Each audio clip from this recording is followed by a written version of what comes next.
Welcome to Pastors of the Roundtable. We're so glad you're able to join us today. This is the Discipleship Podcast of Monroe Missionary Baptist Church. It's brought to you by Together in Christ, the teaching ministry of MMBC in Monroe, Michigan. We encourage thoughtful discussion about the Christian faith and connect you to the people and the ministries of MMBC. Sitting around the table today is, again, our usual cast of characters: Scott Slater, family pastor; Matt Bates, music and media pastor; Tim Icoangeli, lead pastor; and my name is Spencer Snow. I'm the discipleship pastor. Last week, we started a series going through material that Pastor Scott is leading the youth through here at our church. So this is kind of giving you a doorway into what the youth at our church are being instructed in and taught right now. And we're talking about doubt, deconversion stories, and how to wrestle with, I guess you could say, competing messages with Christianity. So Pastor Scott, what do you want to open us up with this week? So there's been a growing trend of what's called deconversion or deconstruction stories. You hear both of those words. It's essentially where people on social media usually are kind of coming out as saying that they are no longer a Christian, that they have deconverted from Christianity. And the stories that you'll hear they vary in length and stuff, but some of them can be very complex. Some of them are a Twitter post, but it's essentially just people kind of sharing about how they have gone through a process where they have deconstructed their faith. Doubts or questions have come in, and they just share that they no longer adhere to what we would call historical Orthodox Christianity. And so what we did with the youth was look at a lot of these different stories of, there's been some pretty high-profile people that have posted their deconversion stories. And we looked at some of those, and you notice that there are elements of those stories that seem to be there in every story. And so we kind of broke them down a little bit. But like some people that people know of that have been public about their deconversion and deconstruction. And so Marty Sampson was one of the lead singers and songwriters for Hillsong, I think. Was it Hillsong? Yep. And so, he was leading worship in multi-thousand person venues. You see videos of it. I even showed a video of him leading on YouTube. The youth, and it's passionate. It looks like real, like, wow, these people are really worshiping. And then 5 years later, he comes out and says that he's no longer a Christian. That he can't be a Christian anymore. But then there's other people, like two very famous people on YouTube.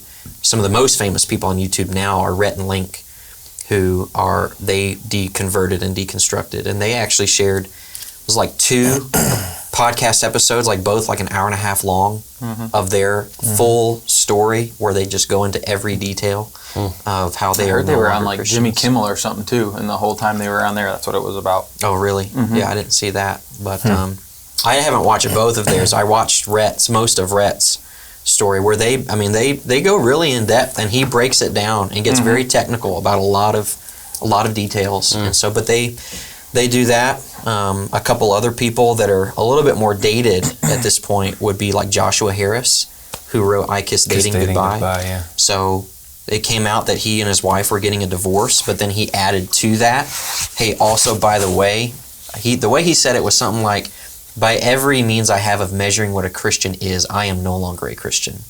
And he just said, like, along with this divorce, I am also divorcing Christ. I'm no longer a Christian in that sense. And then there's another guy that we looked at, John Steingard, who was the lead singer for the band Hawk Nelson, who actually, like from what I understand, did a show at the Monroe County Fair at one time. And it was a very popular Christian band, but this guy, a couple of years after he was here, deconverted, and he's now, basically, if you go to his Instagram account, his entire account is about helping other people deconstruct and trying to get other people to step away from the faith. And most of this, if not all of it, is happening on social media. And so it's something that students are being exposed to at a rapidly increasing rate. And so we talked a little bit about just exposing students a little earlier to some of the arguments maybe against Christianity that people would use, and they are definitely being exposed to it now if they weren't before. But it's kind of in a new and even really attractive way that they're hearing the stories. Now, I got a question for you.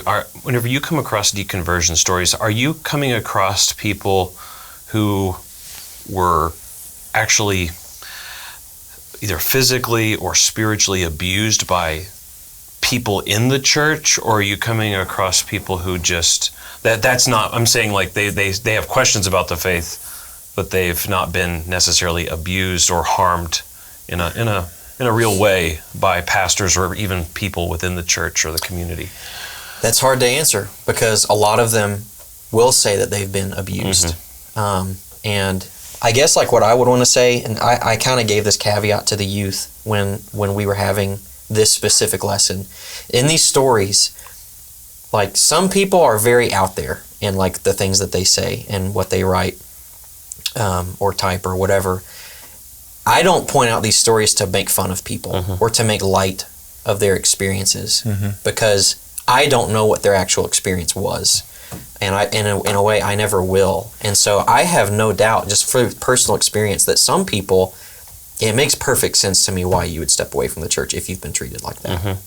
And so some people, yes, they have been abused spiritually, many physically in the church.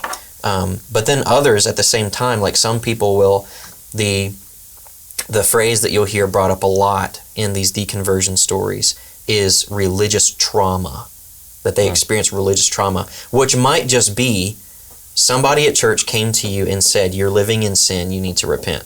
Boom, religious trauma. That caused me pain, that caused me harm, because you led me to believe that I was living in a way that was not right, yet this way that I live is such a part of who I am that it's traumatizing to me to live in fear that God would judge me for that. And they call that trauma. Okay. We call that the message of the gospel. Right. Right? And so it's hard to know, because you will never know everybody's full story. Right. Only they do, and the people they talk to. And I think that's an important distinction to bring up right away, because we do have compassion for people who have been legitimately, either spiritually, physically, whatever that looks like, harmed by the church or by people in the church.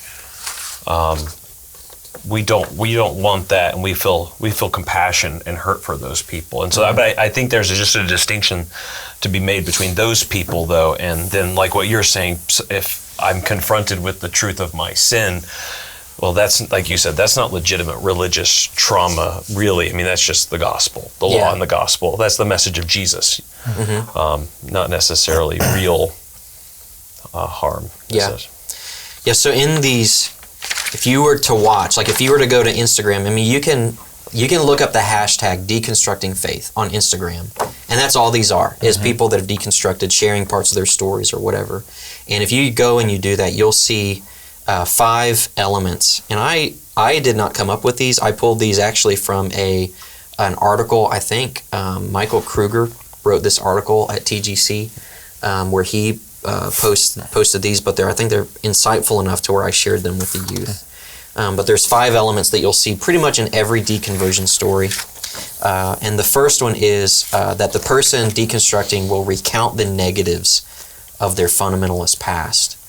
But what's wrapped up in that is that the person who is deconstructing they will first, at the beginning of their story, they will flash their credentials, like their evangelical credentials at you, and show you like, hey, I was where you are now. I am like you.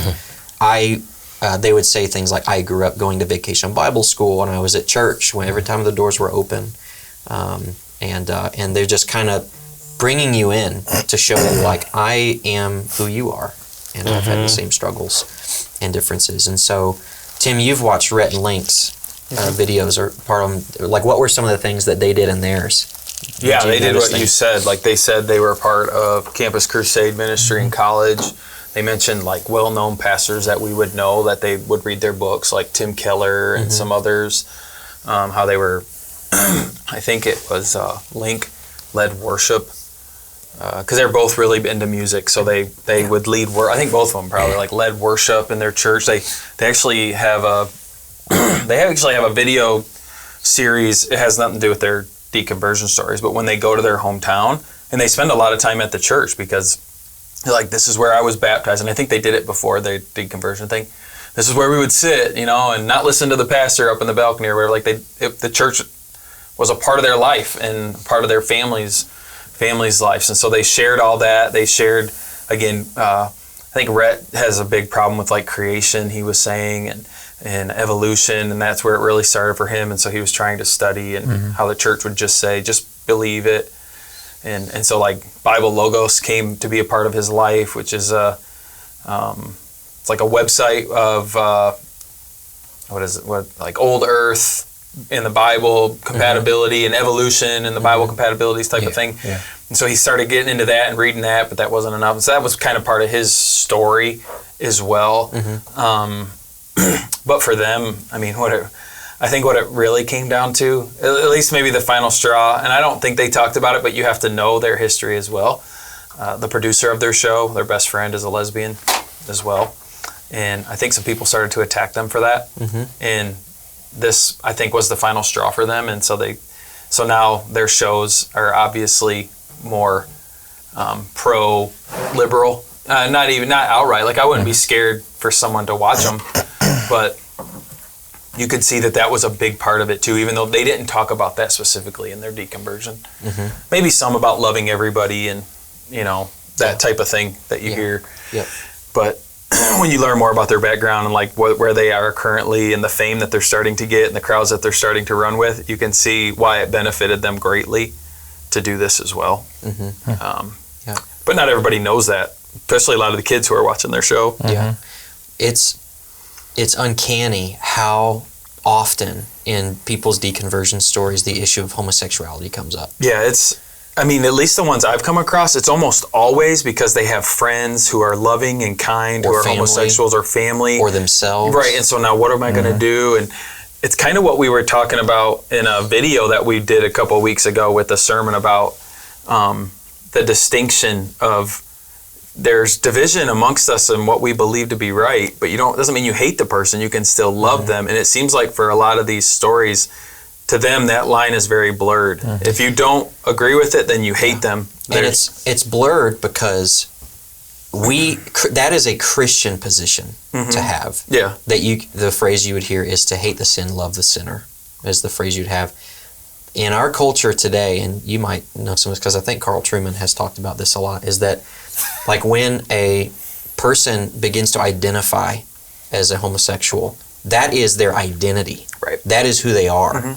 And so if you reject that part of them, you are rejecting them. Them completely. And so you can't only reject. And so it's almost like to Christians, the culture, and not just the culture, but the people in their lives are presenting them with an ultimatum. You can accept me or reject me. And we don't want to reject our friends that we love and that we care about. And I think a lot of times, specifically what that is in these deconversion stories, is people coming from Christian backgrounds have not been given a good theological framework to be able to understand you are incorrectly understanding your identity right now. And they're buying into this theory of identity from the person that's coming to them with that. And so, but that's what it comes into, is that they come to understand I can't actually love people while also rejecting who they are at a core fundamental level. But we understand that's not true. People are not fundamentally defined by their sins. But that's part of the issue. One of the sad things I've seen with Rhett and Link, because I've watched them now for a few years probably at least, and I've watched a lot of their YouTube stuff because they're really funny and they do like weird food tasting things and stuff. That's like right up my alley. That kind of stuff. I love that stuff. And so, and then when they were very clean, like I really liked that about them. They were really clean. Like I didn't have to worry that my kids might see me watching one of their things or something. But when they did this deconversion thing, I remember one of the big things that they said was, this actually changes nothing about our morals.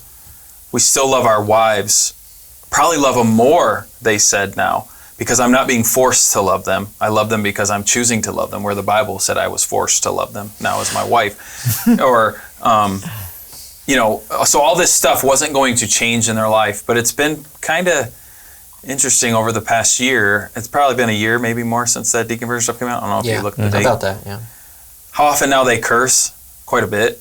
They've done a lot of alcohol stuff now, where they never used to really do that before, but now a lot of their taste tests will be like different alcoholic beverages, and they'll talk more openly now about like getting drunk when they were in college, or these different things. While they were missionaries. Yeah. Right? They talk about that in their deconversion story, that they were missionaries in college. Yeah. And so you've seen their morality go down, honestly, through this, where they said before, "Oh, that will never happen," and we love everybody. Now we just love everybody, but now they'll say jokes about like fundamentalist people. Their producer, who speaks, sometimes you never see her, but you hear her often, will say things about conservative people, and they laugh about it, and it's like kind of a joke. And so even in what they said wasn't going to change, it obviously did. Yeah. But it's also, it goes with culture, who they're trying to appease. Yeah. Right? Well, they've given themselves an excuse to sin, basically. Yeah. No, you're right. In that deconversion. Yeah. But I had friends who, when this happened,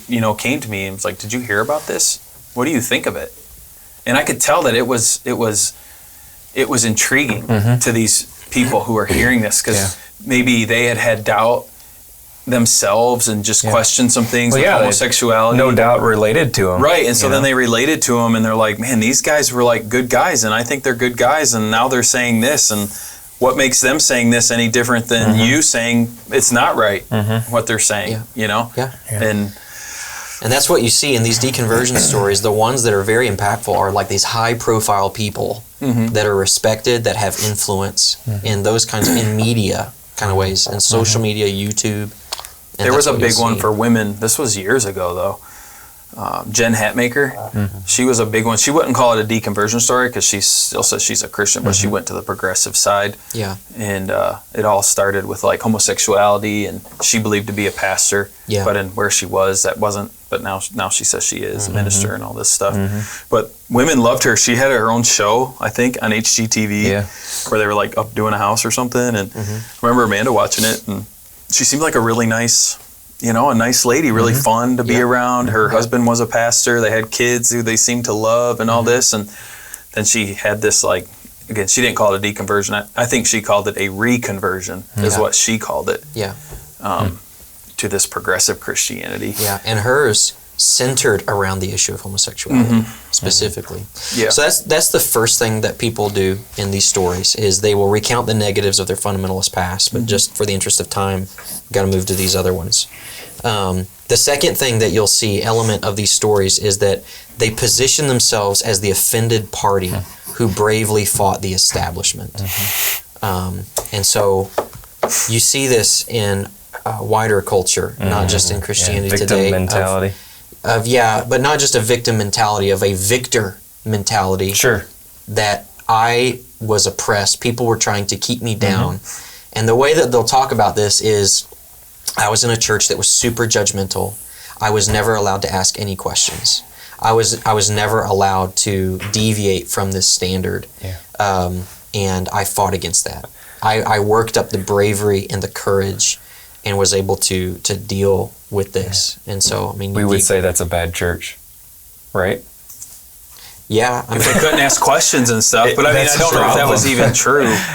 True. But, I mean, here's the problem with that, is they lose nothing by doing this. They lose nothing because when you stand as a Christian in today's culture boldly, you lose everything according to culture. You are shunned. You're disliked. You're seen as unloving, all this different stuff. When that's not, you're trying to say, no, I am loving. I love you. And that's why I'm saying this. You lose friends. You lose all this stuff.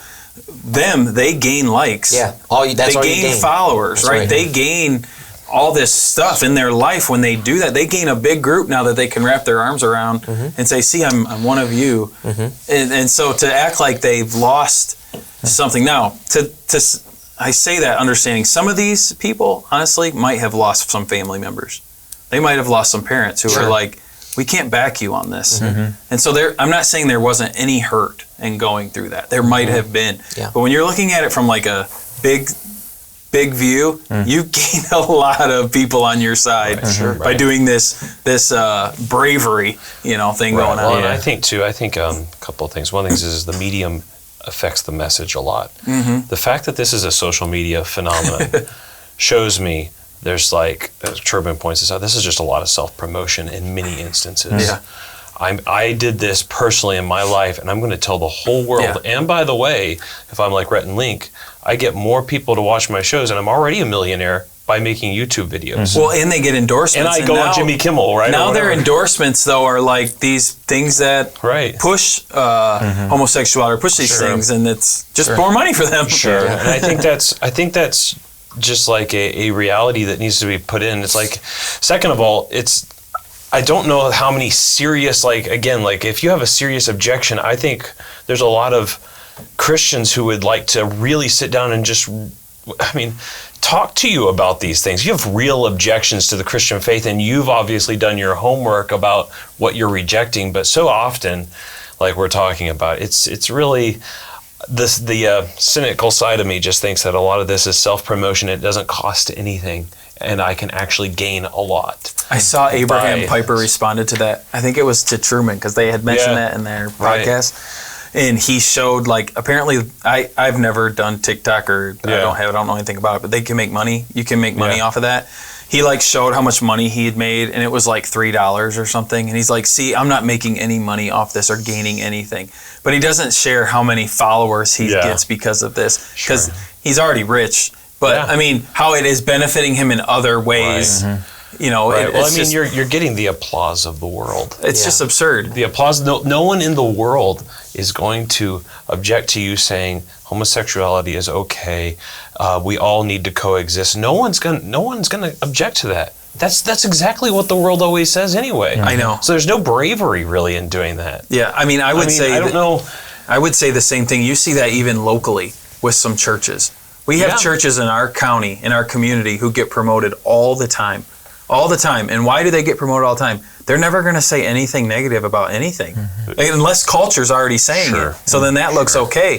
But we love everybody, and we do all, and it's like, well, no wonder you're going to get press. That's good things for people to read, and you're going to be. And I think I speak for all, and all of us would agree. We welcome people with real questions. Sure. If you have questions, we want you to come to church. We want you to come talk to us. We want you to come and if you have friends about that, we welcome that. But what we do also at the same time is realize that there's a lot of self-interest here, and let's just be real about that. And part of the problem too is when people ask questions.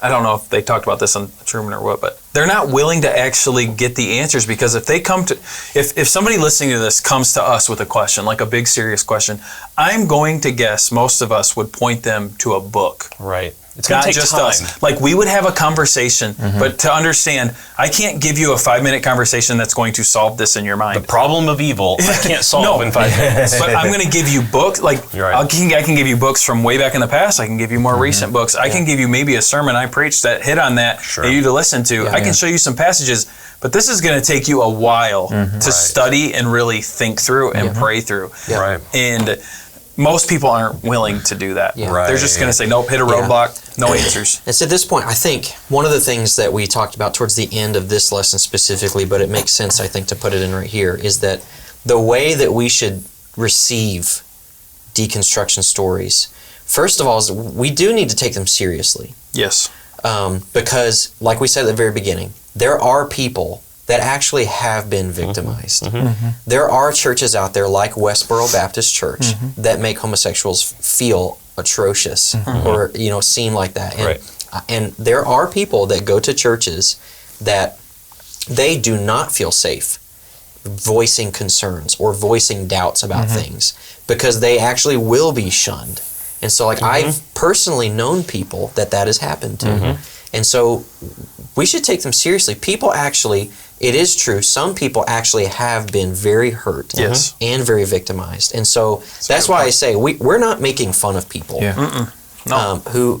who share these stories, even though some people very suspiciously are very self-promoting about this, and this becomes their entire life. There are people that I have come across that have built entire Instagram profiles and websites to try to get other people to deconstruct. It's almost like a reverse evangelism. It's a new gospel. Yes. And so I have no doubt that some people genuinely have been hurt by the church. There was a specific video, I mean, I'm not going to pull it up for you guys, but it was on Instagram of a woman who shared that, like, in the span of 15 months, had 2 children and was dealing with postpartum depression very badly and felt like she had nobody to reach out to. She was dealing with this postpartum depression for this whole amount of time. And when she finally reached out to their pastor's wife, she was told to suck it up and to still be involved in everything and to be an example to everybody around her. And the thing is, like, when I hear a story like that, and this is why deconversion stories are so powerful, is because you feel for her. It's like, man, like, I've known people that have had postpartum depression, and that's very hard. And I understand how difficult it can be. And man, like, if she was told by that pastor's wife to suck it up, like, man, where is the love that's supposed to be in the church? Where's the care that people are supposed to have? And so if that really happened, it shouldn't have happened. But the reality of these deconversion stories is they are what they are, and all you're hearing is one person's side of the story. Right. You don't know. We have no idea if that is actually what she was told. Sure. We don't know what this woman's general disposition to life is, if there have been other issues that have come up before, or how she approached her pastor. Did she say to her pastor, hey, I have been depressed, or to her pastor's wife, I've been depressed for 15 months and nobody from the church has checked on me. Nobody has cared for me. Well, is that true? Have you been to church? Sure. Have you been involved in ministries? Were you involved beforehand? And now are you only expecting people to check on you now that you're hurting? But you basically have no relationships at church because you're not involved? Right. We don't know the answers to those questions. And so sometimes, we even said this maybe in a previous episode, sometimes the victimization that people have is like a self-imposed victimization that's not really real. It might just be you didn't like what the person told you, and therefore you are able to make yourself a victim, at least in your own mind. Sure.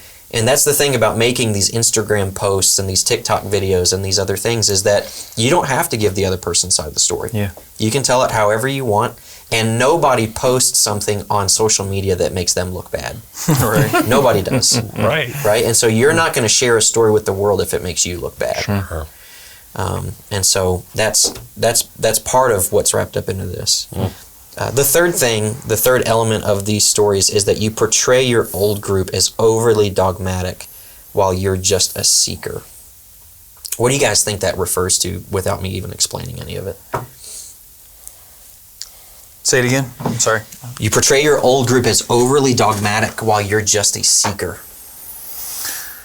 Yeah, I mean, where, again, they're coming across as if they are seeking out the real truth, and almost like they're not getting any help. It's just these statements maybe of like, homosexuality is bad, just know that and get over it, without walking somebody through of why that might be or how to interact with people in their sin. It's just, we're dogmatic about this, enough said, be quiet and obey, is almost how it comes across of what they would say. And they're like, I'm just trying to ask honest questions. I'm just trying to seek out the truth and seek out God, and I'm kind of getting the door shut by all these rules or whatever it might be. Those are the ones that I've heard, or they pick like the worst examples in the world, which is always frustrating. Like what? What do you mean? Like somebody, you'll hear something, and the pastors they reference are ones they've seen on TV or something. And you're like, come on, those are the worst ones that are around. These are the ones you're talking about, and so they pick like the worst examples of stuff. And that's where they go, but I don't know. Yeah. I don't remember that in Rhett and Link's, really. Theirs was more science-based. I think also there's this idea that I'm neutral. Yeah. I'm a sincerely neutral I was a clean person. slate. I'm a clean slate. The reality is none of us are clean slates. And just being honest about our presuppositions. And that's like trying to say that you're an unbiased media source. Right. That's like everybody should know that doesn't exist. Just put your cards on the table and be honest about that. And also, like, your old group is overly dogmatic, and the ironic thing is that sometimes whenever people, again, what is there's buzzwords, right? So like earlier you used the word fundamentalist. Everybody, the word establishment, no one wants to be a fundamentalist, and no one wants to be a part of the establishment, and no one wants to be described as dogmatic. But actually, Christianity is by its nature dogmatic. We believe in dogma.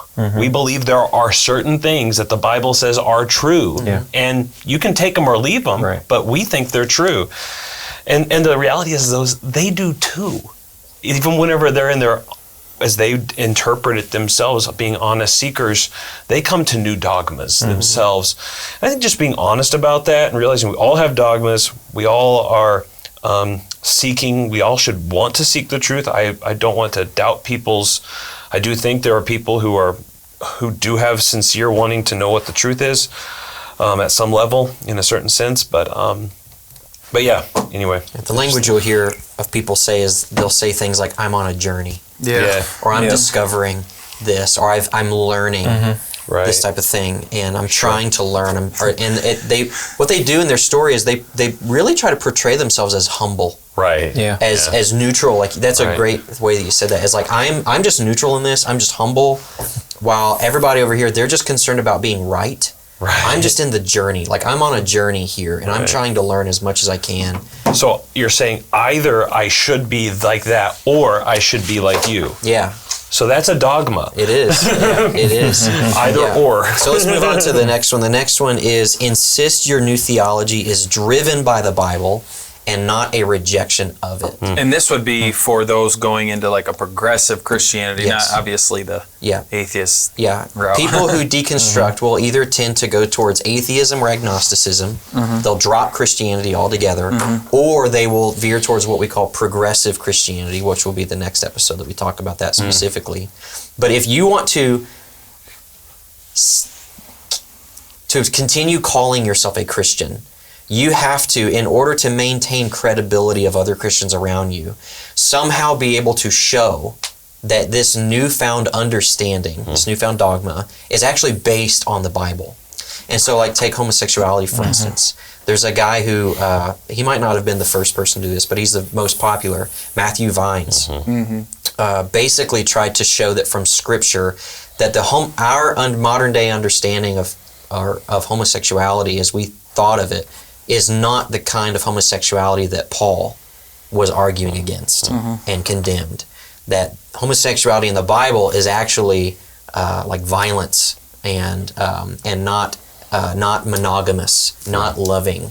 And so he tries to reinterpret the Bible to show that actually this is what the Bible says. I'm not being arrogant. I'm just saying the way these people have interpreted the Bible for 4,000 years since Moses wrote it is wrong. I'm not being arrogant though. No, exactly. And that's exactly right. And they come back and they say, actually, if you think about the way that life was back then, this is how they would have interpreted that, and this is how they would have thought about that. And to someone, here's the thing, to anybody who's actually done biblical studies before, you hear the arguments that they make and you immediately say, that is ludicrous.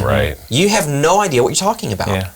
But the vast majority of people that are in this kind of process haven't studied the biblical studies before. They have no knowledge of ancient history and customs and norms and things. And so, like you see a very famous one where this, in this camp would be like Rob Bell. When he was flirting around with like what's called the emergent church, and when he finally came out with his book called Love Wins, he did not completely just throw out the Bible. He reinterpreted it in a way to show that in his understanding, hell is not real. Like what's the phrase that they'll call it? Eternal conscious torment of hell is not loving. Therefore, God would not do it. God would not do that to people. It's not loving. And so they'll reinterpret the Bible to show their position of things. The last one that we'll see is that these deconversion stories will attack the character of your old group and uplift the character of your new group. And this is very simply they've already kind of talked about the negatives of their fundamentalist past. They've already shared about their negative experiences. This is where they come in and they say, but I feel so much freer. I finally found a community that will accept me, that will love me.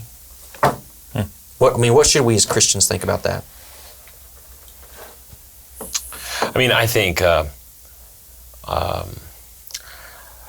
guess on the one hand, we can be honest that the church is not what it ought to be. It will never be what it ought to be in this world. So we don't make excuses for the church. I don't want us to do that. On the other hand,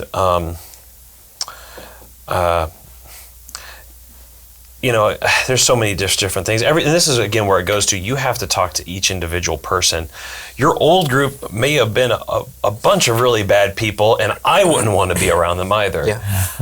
But on the other hand, was your group fallible, not perfect, but, I guess that's just, you'd have to take, in each of these categories, you'd have to take every single person individually and hopefully off camera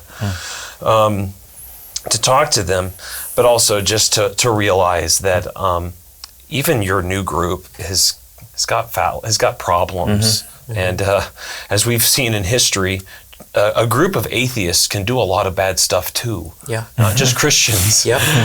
And so let's just be real here. Yeah. That's actually one of the points. So in this whole series called Confronting Christianity, where Rebecca McLaughlin answers the critique that all religion does is cause violence. Actually, you can prove the opposite.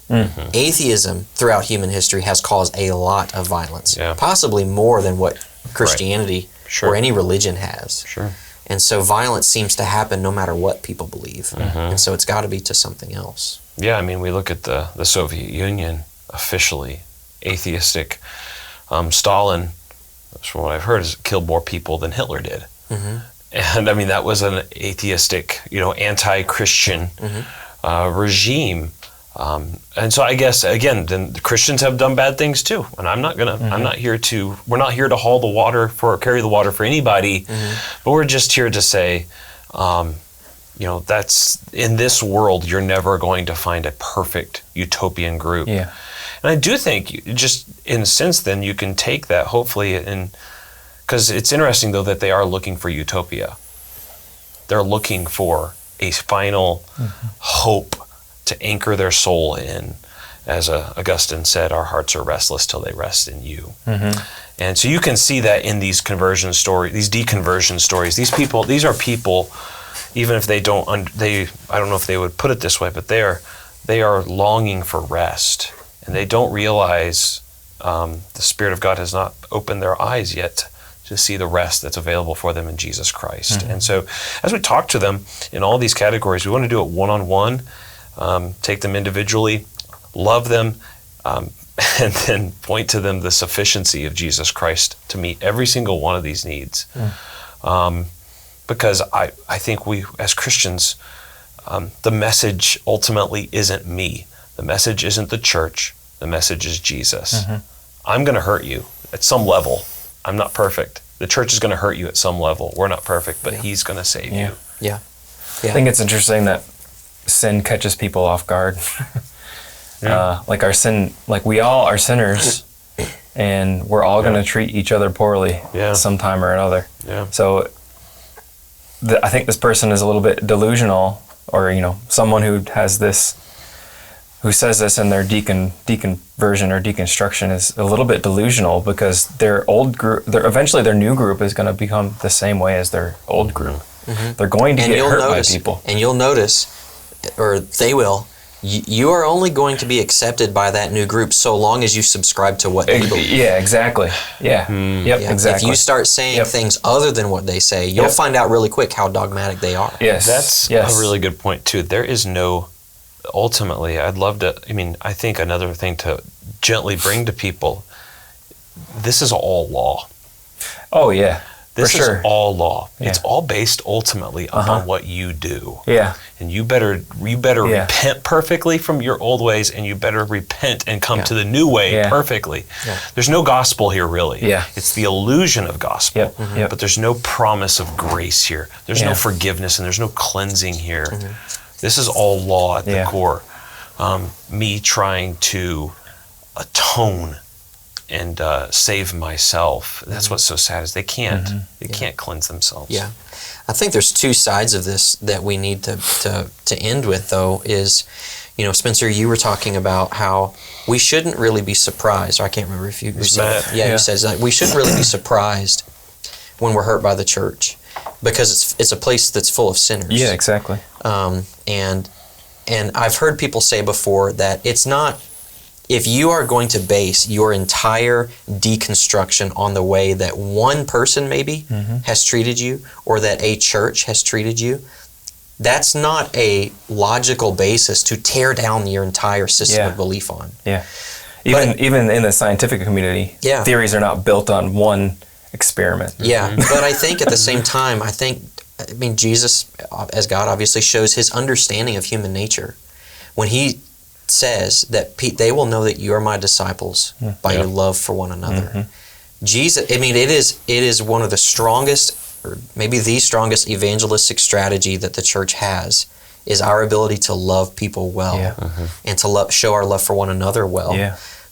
And I think that is proven in a sense by the kind of damage that is caused by churches that are dysfunctional in the way that they are operating, to the point where, like we said at the beginning, people have been genuinely hurt by churches before. Absolutely. And that's why a lot of this stuff is happening, is because there are a lot of just terrible churches out there that are not living in the way that Christ has called them to live, to love and to show mercy and grace and kindness. Yeah.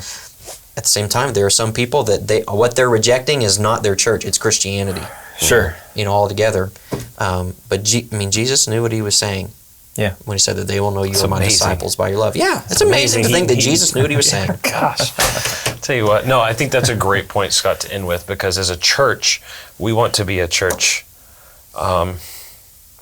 while we hold firm to the dogma we believe Scripture gives us about who God is in Jesus Christ, we also want to be one that's compassionate, loving, ready to listen, ready to be patient with people, because that would be called the fruit of the Spirit. Yeah. Right? But so we want to do both. What is it? Jesus came with grace and truth. So truth and grace, right? Both of those things we want to hold firm and fast to as a church. If we're marked by that and we're not giving up on either of those things, we'll be the kind of church, and there will always be people who will reject, that will do this kind of thing regardless. But we want to be that kind of church that's a place for sinners to come, because it just happens to be I'm one of them too.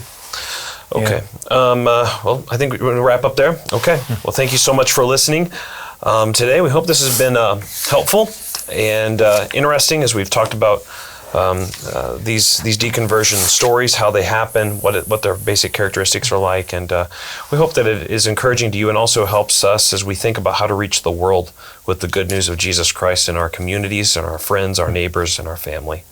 Thank you so much for listening. Take care, and God bless.